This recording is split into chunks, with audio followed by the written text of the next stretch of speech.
Espero que mis compañeros estén listos para hablar del Barcelona y la nueva decepción europea, porque este renovado equipo de Xavi volvió a caer en Champions por un gol en San Siro y siguen las penas de la Liga de Campeones. Alex Pareja, Mauricio Pedrosa y Ricardo Puch me acompañan. Nos metemos directo a ver las estadísticas de este partido, donde vemos cada una de ellas. Casi triplicó en pases el Barça al Inter, le cuadriplicó en corners y le goleó en posesión. Pero nada se tradujo en ocasiones. Allí están 6 remates, solo 2 a puerta. ¿Qué pasó con este Barcelona? Alex, te doy la palabra, porque ahora van a tener que resolver el tema la próxima semana en Camp Nou, si quieren mantener vivas las esperanzas de clasificar a la fase de eliminación directa. ¿Qué tal, amigos? ¿Cómo estáis? Se ha metido en un lío tremendo el Barça, que ahora tiene que ganar los 3 partidos que le quedan. No solamente el Inter, es que tiene que ganar al Bayern en el Camp Nou, que no es fácil, y luego tiene que ir en la última jornada a la cancha del Victoria Pilsen. Lo que pasó ayer, no quiero decir que os lo dije, pero ya os avisé, que con los 3 centrales, sí es verdad, sí, que la idea de Xavi de replicar el planteamiento del Inter y colocar una defensa de 3 centrales, aunque uno de ellos fuera postizo, como es el caso de Sergio Roberto, desnaturalizó al equipo, le hizo la vida muy fácil al Inter para defender, porque los carrileros iban con los carrileros del Barça, por la derecha estaba Dembélé, por la izquierda estaba Marcos Alonso, los centrales estaban vigilando a Lewandowski, uno y los otros 2 vigilando a los centrocampistas ofensivos. Uno era Rafinha, que iba perdidísimo ahí, más que un pingüino en el desierto por zona interior, y el otro era Gavi. Y el Inter tuvo la vida muy fácil para defender por eso, gracias al planteamiento del Barça. Se pegó un tiro en el pie Xavi con esa defensa de 3, con el intento de cambiar el esquema, que ya lo había hecho en Anoeta. Y eso explica los primeros 60 minutos de partido. Luego ya cuando el Barça intenta cambiar, intenta ya meter otra vez el 4-3-3, intenta jugar por fuera, ya es muy tarde, porque ya el Inter ya domina el escenario. Dembélé tuvo un partido horrendo. A Dembélé siempre es una moneda al aire, pero el Dembélé de ayer es el gemelo malo, es el que toma siempre las malas decisiones. Y luego también está el tema arbitral, que yo no considero que... No. Hace 2 minutos y medio en meterte en la polémica arbitral, te la dejé sin mencionártelo. No, hombre, claro. Pero que hayas hablado de fútbol primero y después de esto, pero una cosa tiene que ver con la otra. Claro, es que yo creo que el Barça, y lo dije ayer en un tuit también, cometerá un error tremendo si explica toda la derrota en San Siro en base a las decisiones del árbitro. Que el primer gol anulado a Pedri por mano de Ansu Fati, aunque la norma haya cambiado, si el árbitro interpreta que la mano está en una posición antinatural, se considera como voluntaria y por lo tanto ese se puede anular. Lo que yo considero que es incomprensible es el segundo, es el penal de Dumfries, porque es el mismo gesto que hace Ansu Fati, pega con el puño, evita el remate de un rival, y por lo tanto ahí sí que el Barça tiene motivos para quejarse, pero haría muy mal en simplificar la explicación de por qué perdió en San Siro en base a esas 2 acciones arbitrales. Claro, ese 5-3-2 de Inzaghi se le atragantó demasiado al Barcelona, que tenía un rival enfrente que no tenía ni a Lukaku ni a Brozovic, entonces no se entiende. Esperabas un mejor Barça, Ricardo, ¿por qué no se vio? Porque llegó la reacción, pero fue muy tardía. Sí lo esperaba por lo que habíamos visto hasta ahora en la temporada, pero ojo, el partido apenas del fin de semana ya había sido también espeso del Barça, había sido bastante falto de ideas, pasándola mal defensivamente. El Mallorca, nunca vamos a, no tenemos por qué hablar de merecimientos, ¿no? Pero bien podía haber sacado otro resultado, incluso hasta positivo de victoria, y no era para asustarse por lo que fue el trámite del partido del sábado pasado. Entonces el Barça ya venía de un mal partido que creo que repitió. Yo comparto con Alex mucho de lo que dice. Yo creo que Xavi se equivoca, habría que también poner un alto en el camino y ver. Es cierto que me dirán, bueno, 2 veces estuvo el Bayern Múnich en el camino, lo que quieran. Xavi tiene 5 partidos en Champions, ha perdido 3 y solo ha ganado 1, ¿no? Ese es el balance hasta ahora de Xavi Hernández dirigiendo Champions. Hablábamos mucho del récord de los 18 partidos de visita puntuando para el Barcelona, que es un récord para el club, pero es que en Champions la historia es completamente distinta, porque de hecho ha perdido las 3 salidas que ha hecho dirigiendo al Barça en el torneo continental. Yo creo que se equivoca el Barcelona en cómo lo fue a buscar, porque la realidad, viendo la estadística, es que pese a todos esos números, la sensación de peligro, al menos la que tuve yo, fue del lado del Inter. El Barça nunca me la generó, no fue capaz de hacerme sentir que en algún momento iba a marcar otro partido, bueno, no otro, porque en Múnich por lo menos ocasiones tuvo Lewandowski, no la supo aprovechar. Es que aquí ni ocasiones tuvo el polaco, no lo vimos nunca de cara al arco para poderse hacer sentir, y en cambio estuvo aquel zapatazo de Çalhanoğlu que tapa muy bien Ter Stegen antes del gol, estuvo el fuera de lugar de por nada, ¿no? En el gol invalidado. Claro. Lo que ya había hecho Correa, la sensación constante de que a la contra el Inter de Milán iba a encontrar al Barcelona y lo iba a lastimar todo el partido. Entonces eso no lo supo corregir el Barça. Después sí, evidentemente hay una carga arbitral muy importante en el partido, pero yo coincido, el Barça tiene que autoanalizar mucho más lo que hizo mal y a partir de ahí todo lo que no pudo hacer en el juego, antes que solamente quedarse con el arbitraje, que por cierto y confirmó no habrá protesta oficial en UEFA. Muy bien, Lewandowski se fue sin rematar, su gran virtud, Mauricio. ¿Estuvo desasistido o es que lo supieron anular los italianos? Yo creo que el Barcelona se enredó, o sea, el Barcelona ayer fue una araña que trató de tejer una telaraña, pero ellos mismos se atraparon en ella. Y fue difícil salir de esa telaraña para el Barcelona, sobre todo en el primer tiempo, con la correcta explicación de Alex Pareja.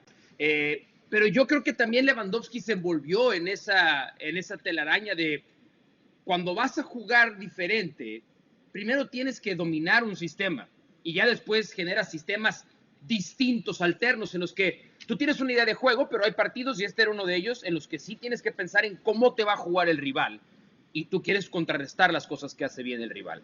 El problema fue que ayer el Barça se puso a bailar al son que le tocó el Inter, en vez de provocar a que el Inter bailara a las canciones que hubiera propuesto el Barcelona. Esa para mí fue la gran diferencia del partido ayer. Y en eso cayó también Lewandowski. De pronto esos partidos te lo resuelve un chispazo individual, porque cuando se nulifican colectivamente los equipos, entonces vamos al talento individual de cada uno de los jugadores. Y ayer, por más de que intentó, como lo ha hecho a lo largo de la temporada Lewandowski, involucrarse más en la construcción de juego, no sabía hacia dónde moverse o no sabía con quién asociarse. Y fue muy tarde cuando quiso cambiar. Pero a mí sí me preocupó que cuando el sistema y el plan de juego no funcionó, tenía Xavi un plan B y lo intentó poner en el segundo tiempo, pero luego volteamos a la banca y ¿quién te podía cambiar el juego para el Barcelona? Tampoco tenía ayer por lo menos disponible recursos. ¿Quién? ¿Ansu Fati? Era el único futbolista en el que podías aspirar a tratar de cambiar algo. Entonces, futbolísticamente, el juego se le hizo difícil al Barcelona porque se jugó a como dictó el Inter. Ya después podemos caer en las polémicas arbitrales. Porque para mí, el penal que se pide de Dumfries hacia el final del partido, yo creo que hay un ejercicio de interpretación del árbitro en el que hay que dárselo, por lo menos, como el beneficio de la duda. A mí no me parece, de acuerdo al reglamento y a la capacidad que tienen los árbitros de interpretar lo que hacen los futbolistas con sus brazos, donde sí tenía argumentos el árbitro para decir, no voy a... Sí, pero Mauricio, una cosita. Entonces aquí entramos en mantener el mismo criterio. Si tú te compro eso, porque todo es interpretativo, pero si tú interpretas que lo de Ansu Fati son manos, a pesar de la regla que explica que si hay un contacto previo, mano involuntaria y otro jugador marca, este gol tiene que ser... Claro, porque la mano de Ansu Fati anuló el gol de Pedri y luego la mano de otra... Exactamente, tienes que aplicar el mismo criterio. Si lo de Ansu Fati son mano, lo de Dumfries también. Lo que no puede ser es que a Ansu Fati lo castigues y a Dumfries no, porque hay una disparidad. Lo que yo creo, Alex, lo que yo creo que pensó el árbitro, porque ¿quién dijo esto? Creo que fue Xavi, ¿no? Porque luego Xavi también, en el micrófono, Xavi está madurando como técnico delante de los micrófonos. Pero no se guardó nada, no se guardó nada. Recientemente, porque se contradice y ahora tiene razón en algo, Yo soy de los que propone que el VAR funcione como, por ejemplo, pasa a nivel internacional en el rugby, en el que los árbitros, lo que están platicando y viendo en el VAR, se escucha en el estadio.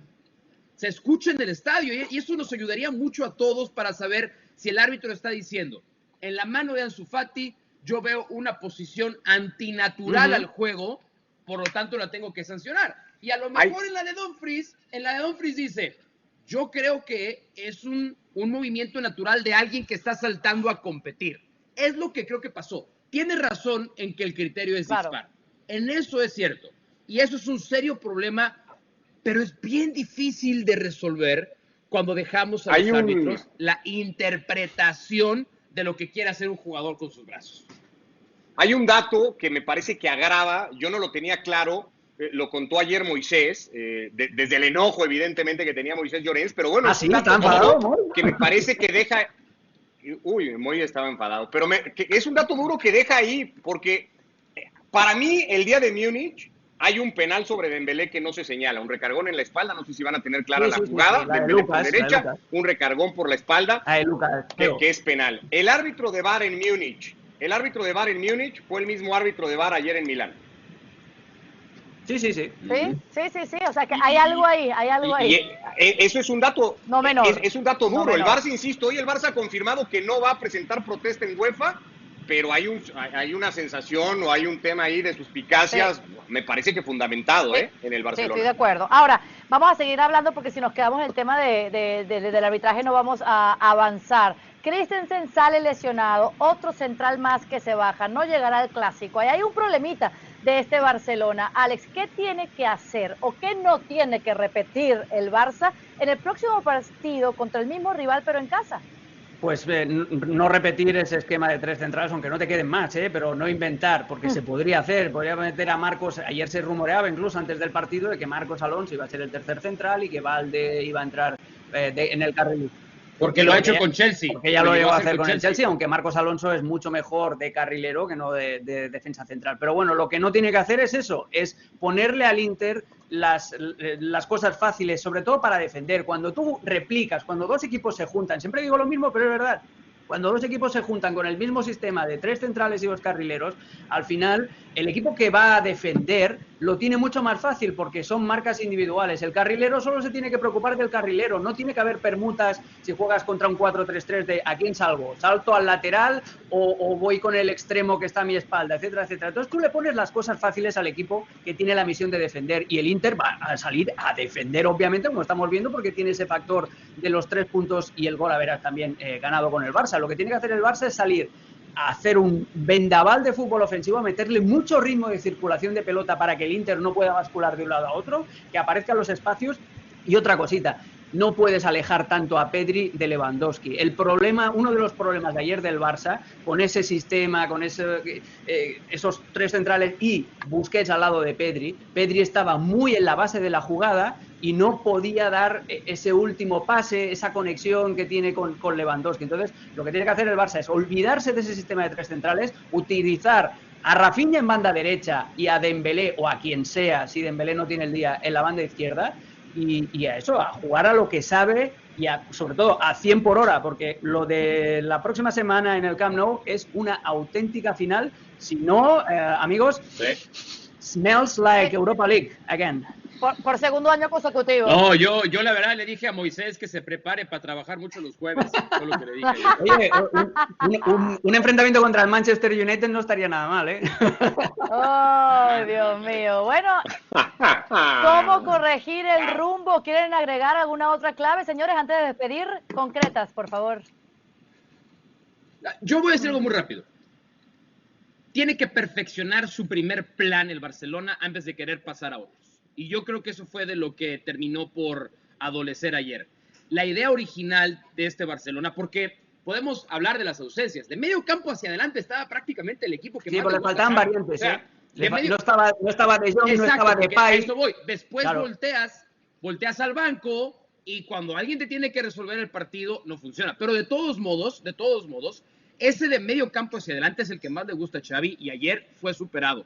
Hay que perfeccionar ese primer plan para después poder presentar otros en partidos específicos y creo que eso fue lo que les costó anoche. Próxima semana este Barcelona intentará cambiar la historia y acabar con las decepciones en Europa. Estarán en casa más tranquilos, el problema es cuando salen de ella.